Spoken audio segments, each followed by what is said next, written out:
माननीय उत्तम जी, सूचना तो दे दी आपने, लेकिन इसमें तात्कालिक तो कुछ नहीं है, अविलंबनीय कुछ नहीं है। सर जेल जा रहे हैं सर, कार्यकर्ता आज ही पकड़ के जेल जा रहे हैं। हमारे परसों सूचना अविलंबनीय कहाँ है? ये तो पुरानी सूचना हो गई है। अरे सर जेल आज तक मान्यवर, इसमें मैं ही इसमें आ जाना चाहिए पूरी बात मान्यवर। ये आप अपनी बात कह लीजिए। तो मान्यवर, ये जो घटना है, जब 7 तारीख को पूरे उत्तर प्रदेश में विधानसभा के चुनाव समाप्त हुए, 7 तारीख के शाम को ही हमारे पार्टी के जो कार्यकर्ता थे और जो प्रत्याशी थे वो साथ में ईवीएम पहुंचाए। पढ़िया मंडी, बनारस में पढ़िया मंडी पर ही मतगणना होती है, पढ़िया मंडी लेकर साथ गए, क्योंकि जिस हिसाब से पूरे देश में और विदेशों में भी कई जगह इस बात की चर्चा है कि ईवीएम प्रणाली बहुत निष्पक्ष नहीं है, दोषपूर्ण है, इसमें कहीं ना कहीं समस्याएं हैं, उसको लेकर चाहे जर्मनी हो, फ्रांस हो, कई ऐसे देश हैं जो प्रतिबंधित किया हुआ। तो हमें ये लगता है कि हम लोगों में मन में कहीं इस बात का डर था कि कहीं हमारे ईवीएम के साथ कुछ गलत ना हो जाए, तो हमारे पार्टी के कार्यकर्ता 7 तारीख की रात से ही वहां डट गए। जब 8 तारीख को शाम को वहां से 3 एक करके पिकअप जाने लगे, एक पिकअप जब जाने लगा तो लोगों ने पूछा क्या जा रहा है, तो लोगों ने बताया, उसमें ड्राइवर ने बताया, प्रशासनिक ने, फल जा रहे हैं, पढ़िया मंडी में है, मंडी से फल जाते हैं, तो हम लोगों को भी लगा फल जा रहे हैं। दूसरी ईवीएम गई तो फिर शक हुआ, जब तीसरी जाने लगी तो रोक लिया। रोकने के बाद जब उसे खोला गया तो उसके अंदर से ईवीएम निकले। अब आप मान्यवर समझ लीजिए, ये क्योंकि इतना अचानक, इतना किसी के भी मन में ये बात आ सकती है। मैं एक उदाहरण देना चाहता हूं मान्यवर, सदन में जितने सारे सदस्य हैं, हम आप कभी शादी समारोह में जाएं और रात को जब 12-1 बजे देर से घर लौटे और आपका ताला कोई अगर तोड़ता या खोलता दिखाई देगा तो हमें आपको क्या शक होगा? हमें और आपको ये सोचना पड़ेगा वो प्रशिक्षण के लिए ईवीएम जा रहे थे या ईवीएम से लोकतंत्र की लूट होने जा रही थी। इस बारे में तो मैं नहीं कह सकता, लेकिन मैं यही जरूर कहूंगा कि जब इस तरह की घटना घट रही थी तो इस बात को लेकर बनारस के मंडलायुक्त ने, जो दीपक अग्रवाल जी हैं, उन्होंने इस बात को कहा कि ईवीएम मूवमेंट में गलती हुई। तो ईवीएम मूवमेंट में गलती हुई, आपने बताया नहीं किसी प्रत्याशी को कि ईवीएम जा रहे हैं, झूठ बोले जा रहे थे कि फल लेके जा रहे हैं। जो कैमरे लगे हुए थे, जो उत्तर से दक्षिण की दिशा में और दक्षिण से उत्तर की दिशा में होने चाहिए, तो दोनों एक ही दिशा में लगे थे। तो कई ऐसी चीजें थी जिसको देखकर किसी भी आम आदमी को शक हो जाता कि ईवीएम लोकतंत्र की लूट करने के लिए जा रहे थे। तो उसको लेकर कार्यकर्ता वहीं धरने पर बैठ गए। हमारे साथ बहुत सारे कार्यकर्ता हमारे पार्टी के धरने पर बैठे, हमें सूचना मिली, हम भी वहां पहुंच गए। मैं इसमें दो प्रकरण इसमें सम्मिलित हैं, क्योंकि एक तो ये, जब इसकी घटना सोशल मीडिया पे वायरल हुई तो जगह जगह पर जिसको जहां जानकारी हुई, पूरे प्रदेश में कहीं बैलेट पकड़े गए, कहीं कुछ पकड़े गए। इस तरह जयपुरा, जो हमारा दूसरा थाना है जयपुरा, वहां पर भी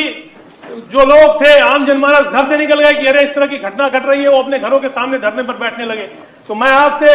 मान्यवर ये बताना चाहता हूं कि जब मंडलायुक्त ने इस बात को मान लिया कि ईवीएम मूवमेंट में गलती थी और चुनाव आयोग ने ईवीएम को सस्पेंड कर दिया, तो इस तरह की जब घटना प्रशासन के द्वारा घटित हुई तो आम जनता को इस तरह से मुकदमे में फंसाकर जेल भेजने का जो षड्यंत्र भारतीय जनता पार्टी की सरकार कर रही है, इससे कहीं ना कहीं पूरे देश में नाराजगी उत्पन्न है। मैं आपको बताना चाहता हूं, क्योंकि इनकी भावना इतनी गलत क्यों है, क्योंकि जब इस तरह की घटना घटी तो उस समय कांग्रेस के भी कार्यकर्ता और प्रत्याशी, बसपा के भी और अन्य दलों के भी कार्यकर्ता प्रत्याशी वहां पर थे, लेकिन आपने, भारतीय जनता पार्टी ने समाजवादियों को टारगेट किया। लेकिन मैं आपसे ये भी कहना चाहता हूं, बाहर कुछ तोड़फोड़ भी हुई, जो मुझे जहां तक जानकारी है कि अगर कैमरे में जो लोग आए हों, हमारी पार्टी और हम भी चाहते हैं कि उनके ऊपर कार्रवाई होनी चाहिए। लेकिन जहां दूसरी एक घटना जयपुरा थाने में हुई, क्योंकि घटना घटी 8 तारीख को और 11 तारीख को मुकदमा लिखा इसलिए गया क्योंकि सरकार भारतीय जनता पार्टी की 10 तारीख को बन गई थी। 11 तारीख को भारतीय जनता पार्टी के नेताओं के द्वारा और शासन के दबाव में मुकदमा लिखा गया, और मुकदमे में जो लिखा गया उसकी 4 लाइन मैं आपको पढ़कर बताना चाहता हूं कि उस मुकदमे में इसको इंस्पेक्टर ने अपने हाथ से लिखा है, और इंस्पेक्टर ने लिखा कि जब हम पुलिस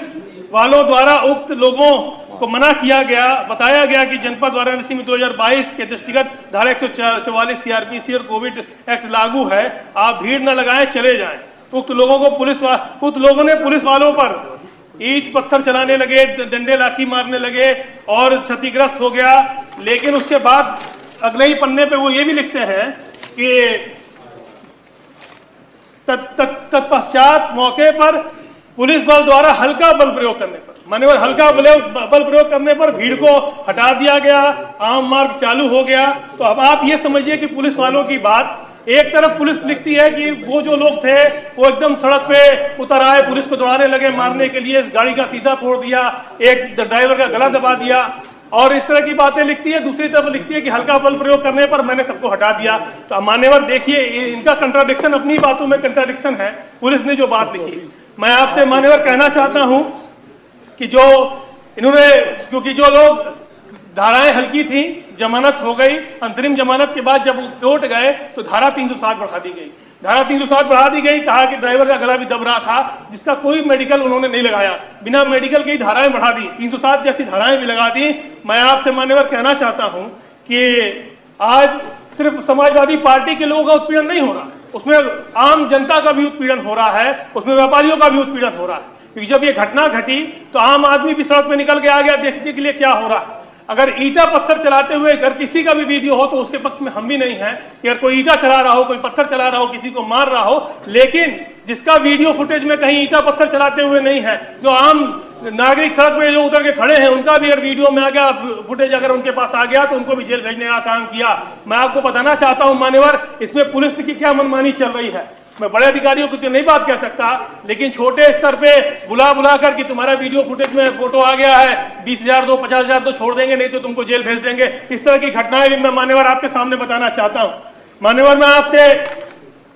2-3 बातें और कहना चाहता हूं कि जहां मतगणना में ईवीएम जो रखी गई थी, उससे वहां पर मतगणना स्थल पर लगातार इतनी फोर्स थी, उसके बाद भी इस तरह की घटनाएं जो हुई हैं वो कहीं ना कहीं हमें लग रहा है कि गुमराह करने वाली हैं। और मैं आपसे बस यही कहूंगा कि क्योंकि कानून भी कहता है कि 100 गुनहगार छूट जाएं, लेकिन एक बेगुनाह को सजा नहीं होनी चाहिए। आज समाजवादी पार्टी के 28 कार्यकर्ता जेल में हैं, उसके अलावा कई ऐसे लोग जेल में हैं जिनका कोई दोष ही नहीं था, जिनका राजनीति से कोई लेना देना नहीं। कोई चाय बेचने वाला, कोई पंचर बनाने वाला जो वहीं बगल में चाय की दुकान खोल के बैठा था, उस चाय वाले को जेल भेज दिया, किसी पंचर बनाने वाले को जेल भेज दिया, इस तरह से किसी व्यापारी को जेल भेज दिया, फल बेचने वाले व्यापारी को जेल भेज दिया। तो इस तरह से जो घटना घटी है पूरे के पूरे हमारे बनारस की, ये कहीं ना कहीं से मैं चाहता हूं कि, और लगातार ये गिरफ्तारियां चल रही है मान्यवर, गिरफ्तारियां बंद नहीं हो रही है, इसमें ब्लैकमेलिंग चल रही है, पुलिस ब्लैकमेल कर रही है लोगों को कि आप अपना, तुम्हारा ये फोटो आ गया है। मैंने, जबकि मेरी अधिकारियों से बात हुई, मैंने कहा कि अगर किसी का ईटा पत्थर चलाते हुए हो तो उसको गिरफ्तार करके जेल भेजिए, लेकिन अगर किसी का सिर्फ वीडियो फुटेज में अगर फोटो आ गया है, वहां पर खड़ा है, लोकतंत्र बचाने के लिए कोई धरने पे बैठ गया है, अगर आप उसको भी जेल भेजने का काम करोगे इस तरह से, क्योंकि जिस तरह से हमारे पार्टी के सभासद थे बाबू अकेला, उनके घर का दरवाजा तोड़ दिया गया, दरवाजा तोड़ के पुलिस घुस गई। शायद किसी अपराधी घर ऐसे पुलिस जाने का काम बनारस की नहीं कर रही है, जहां आम हीरा मौर्य के साथ इस तरह की घटना घट गई। मैं आपसे कहना चाहता हूं मान्यवर कि पुलिस जहां हत्या, लूट, रेप की घटनाओं में इस तरह की अगर कोई काम करती तो शायद हम लोग भी उस पर खुश होते, प्रशस्ति देते कि नहीं बहुत अच्छा काम हो रहा है। लेकिन लोकतंत्र बचाने के लिए जो लोग सड़क पर उतरे, उनके घर का दरवाजा तोड़ दिया जा रहा है, दरवाजा तोड़ के घर में घुसकर उनको निकाला जा रहा है, थाने में लाकर उनको पीटा जा रहा है। तो अगर इस तरह की घटनाएं अगर घटित की जाएंगी तो मुझे लग रहा है कि उत्तर प्रदेश से लोकतंत्र भारतीय जनता पार्टी चाहती है समाप्त करना, उसका ये एक शुरुआत कर दी है। और मैं इन्हीं जनहित के सुनिश्चित विषय पर सदन का ध्यान आकृष्ट कराते हुए आवश्यक कार्रवाई की मांग करता हूं।